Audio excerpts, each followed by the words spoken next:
All right, Joe. Let me talk a little bit first about the lifting that I did before I start talking about Luigi Mangioni. So I did 4 days of lifting, and this was before Thanksgiving, which was November 28th, as well as right after Thanksgiving when I lost a lot of weight, as I foreshadowed in a few of the videos that I posted before this. And I wasn't able to lift as much as I could before. I definitely wasn't hitting PRs over the past 2-3 weeks. But no matter. Let's get into the part that's important right now. So it looks like Luigi Mangioni has been arrested for the assassination of the United Healthcare CEO. And this is just from the outside perspective. It very much looks like it was Luigi Mangioni. And I wanted to give a little bit of my thoughts about what a political assassination this was and how crazy this was. That's why I'm uploading 4 videos worth of lifting right now, just to really emphasize and give myself some time to talk about what a crazy thing this was. Now, I want to distinguish a little bit between Aaron Bushnell, who I've talked about before on this YouTube channel, and Luigi Mangioni. And I want to make it very clear, I do not condone the assassination of anyone. Honestly, I do not support murder. That's one of the reasons why I started working in healthcare. It's because I am very much in favor of the preservation of human life. And even though, and I'll get into this a little bit more, but this has brought a lot of good attention to the practices of United Healthcare. United Healthcare had a drop of like 10% in their stock price because everyone has been talking about how unethical United Healthcare is. And a lot of people have been talking about the denial of healthcare and how poor the United States healthcare system is. The fact that these healthcare companies have been able to deny healthcare to people in the need of this. And even though I work in healthcare, and yes, we cannot deny healthcare to anyone. The poorest of poor can get the best care possible. They can more or less write themselves into debt, these crazy amounts. But is that really the preservation of life?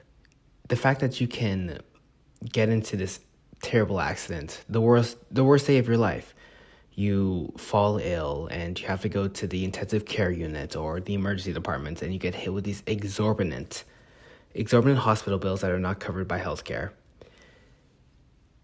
Is that really the preservation of life? Of course, there are laws that prevent us from being, oh no, you're poor, so we're not going to give you healthcare. You're going to get healthcare.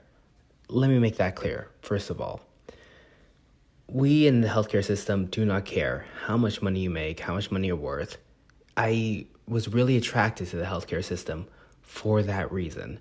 I always wanted to work with the entire system. I wanted to work with the poor, I wanted to work with the rich, I wanted to work with every single person in the system. And I wanted to uplift people. However, I understand the system that I work within. In fact, a lot of patients will ask me, hey, how much will this emergency department visit cost me? And I have to tell them, I have no idea. Because that's not conveyed to us who work in healthcare, how much this is going to cost.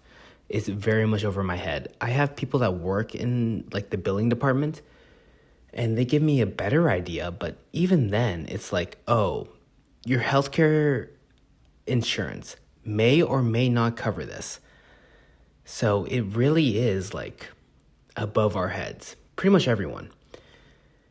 So while yes, I very much do disavow murder, assassination, and I feel like this is very much different than when I'm talking about Aaron Bushnell, who sacrificed his life, who very much did a heroic act. I cannot say the same thing about Luigi. And I feel like the result, the backlash, or I guess the discourse around this, has been very much negative press towards the working class.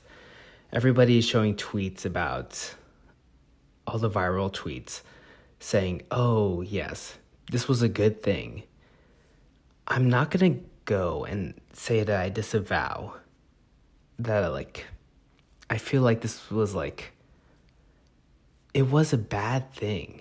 However, I can't disavow the discourse around this, because the working class has been so disenfranchised that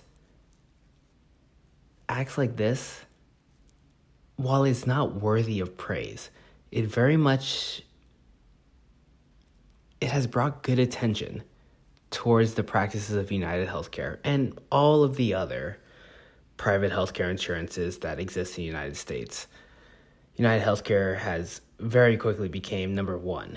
It's the most, I think has the highest value of all the healthcare insurances in the United States. It has brought a lot of good attention, of course, but still, I cannot praise Luigi Mangioni for what he has done in the same way that I can praise Aaron Bushnell for what he did. And that very much has to do with working in healthcare. I very much went to work into healthcare because I am very much in favor of the preservation of human life. And this is not to sound like a square and not to be completely against violence. I understand the purpose of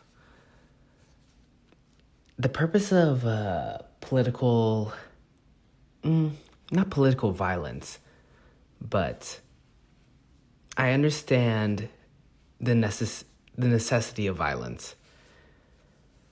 But even then, I still cannot come forward and say that this was a good thing that happened.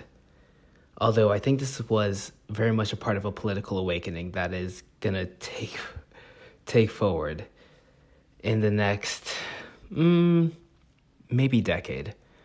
But the fact that Luigi Mangioni was able to get away with it for a long time. He was in the win for 3-4 days. And I guess I gotta expand a little bit about this. Luigi Mangioni totally could have gotten away with it. You should have gone away with a weapon. You should have gone away with your fake ID. And you definitely shouldn't have carried your manifesto on you.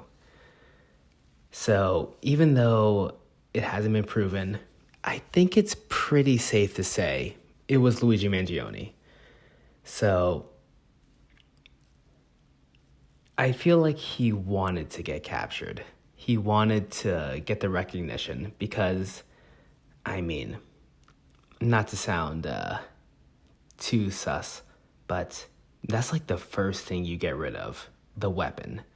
And the second thing you get rid of is the fake ID. So I definitely think that he wanted the recognition doing all this. I don't think it is indicative of antisocial behavior, like he's a psychopath or anything like that. However, I do think that it's a bad, I definitely think he wanted to be captured. So he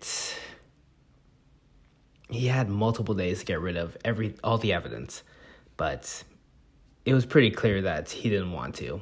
You go multiple days without doing that, and he had a pretty good internet trail of his Goodreads, of his political ideology. He literally had his manifesto on him. when he got captured. Well, arrested. But it definitely points in the aspect that he wanted to be known for this. Anyway, the point I'm trying to get across is that I definitely align closer to Aaron Bushnell than I do Luigi Mangioni. I feel like you have to recognize this isn't that you work within. And I feel like maybe not it was bad press, because definitely it was good press. We're all talking about United Healthcare right now. But I feel like the backlash, and this extends beyond Luigi Mangioni, and this is probably one of my more radical opinions, but the Black Lives Matter movement definitely opened the doors to a lot of counter-protest. The January 6th riots happened after Black Lives Matter, and the election of Trump, the re-election of Trump, I suppose, more or less was a response to Black Lives Matter. I feel like, of course, I agree with the political opinion of Black Lives Matter platforming defund the police.